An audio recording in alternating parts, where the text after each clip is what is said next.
Assalamualaikum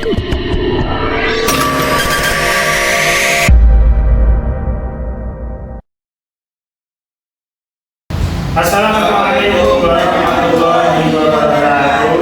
Kami dari kelompok 6 yang beranggotakan Saya Deva Kurniawan. Saya Mira Jana. Saya Ukia Putri Osadiana. saya Alfian Fahmi. Saya Miftahul Inaya. Saya Delita Husnul. Tema dari kelompok kami yaitu lingkungan fisik dan manusia. Untuk pokok pembahasan ada 3 bab. Yang pertama ada lingkungan fisik dan manusia. Yang kedua ada objek material geografi. Yang ketiga ada objek formal geografi.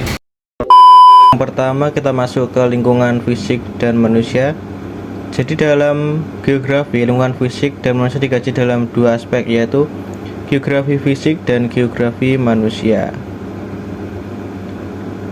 Geografi fisik merupakan cabang ilmu geografi yang menekankan persamaan dan perbedaan fenomena fisik di permukaan bumi dengan pendekatan ke ruangan, ke lingkungan, dan kewilayahan untuk kepentingan pembangunan dan kesejahteraan hidup manusia. Mengaji prinsip dari sains bumi, terutama meliputi pengaruh lingkungan yang bervariasi pada setiap wilayah di permukaan bumi.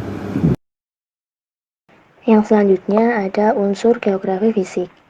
Nah, unsur utama geografi fisik antara lain ada lokasi, skala, bentuk daratan dan konfigurasi permukaan bumi, cuaca dan iklim, flora dan fauna, tanah, batuan dan mineral, serta ada bodi air kontinental dan ada lautan. Nah, yang selanjutnya ada geografi manusia. Geografi manusia merupakan salah satu cabang ilmu geografi yang fokus pada pemahaman interaksi kompleks antara manusia dan lingkungan fisik mereka. Geografi manusia mencakup sejumlah topik penting, termasuk pemukiman, migrasi, lingkungan perkotaan, dan banyak aspek lain yang berhubungan dengan keberadaan manusia di bumi.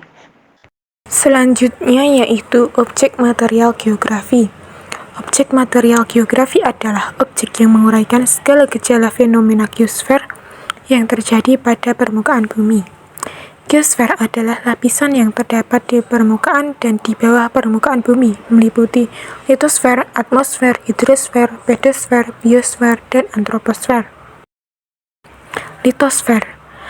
Litosfer berasal dari kata Yunani yaitu litosan dan sfer yang artinya lapisan batuan.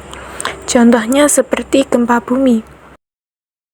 Selanjutnya atmosfer.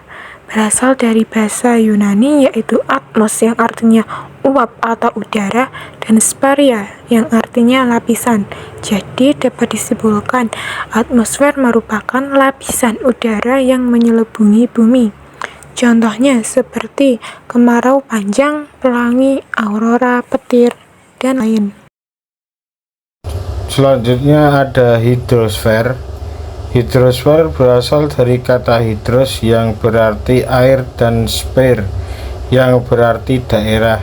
Jadi hidrosfer dapat diartikan sebagai daerah perairan.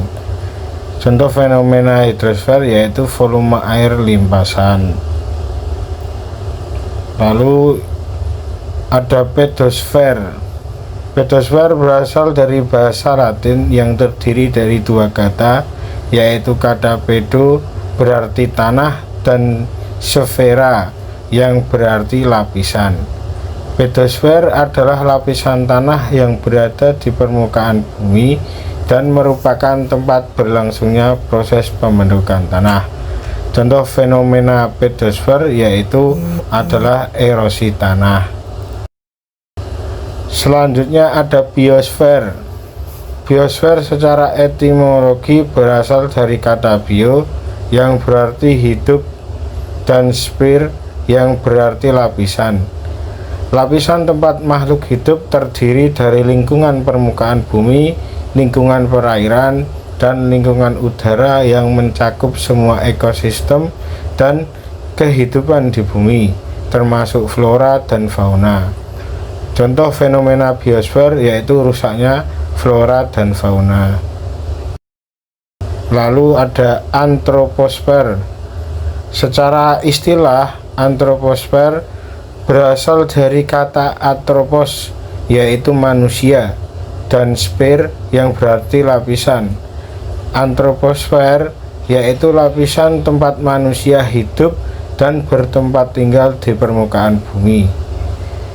Contoh fenomena antroposfer yaitu transmigrasi, urbanisasi, kematian, kelahiran, dan kepadatan penduduk. Selanjutnya yaitu objek formal geografi. Objek formal geografi berupa pendekatan atau cara sudut pandang yang digunakan dalam memahami objek material. Dalam konteks ini, geografi memiliki sudut pandang yang spesifik yang membedakan dengan ilmu-ilmu lain, yaitu sudut pandang ke ruangan, ke lingkungan, kewilayahan, dan juga waktu. Yang pertama yaitu sudut pandang ke ruangan. Dari sudut pandang ke ruangan, objek formal ditinjau dari segi nilai suatu tempat dari berbagai kepentingan. Dari sudut pandang ini, kita bisa mempelajari tentang letak, jarak, dan juga keterjangkauan. Yang kedua yaitu sudut pandang ke lingkungan. Sudut pandang ini diterapkan dengan cara mempelajari suatu tempat dalam kaitannya dengan keadaan suatu tempat beserta komponen-komponen di dalamnya dalam satu kesatuan wilayah. Yang ketiga yaitu sudut pandang kewilayahan.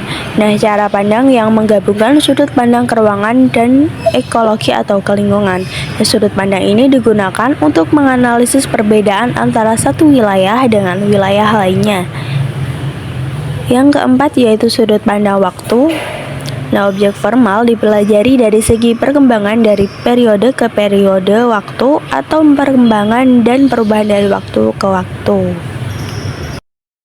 Berdasarkan cara pandang objek formal, maka muncullah 6 pertanyaan pokok seperti ciri khas geografi yang dikenal dengan istilah 5W plus 1H, yaitu what, apa, untuk mengetahui jenis fenomena alam yang terjadi.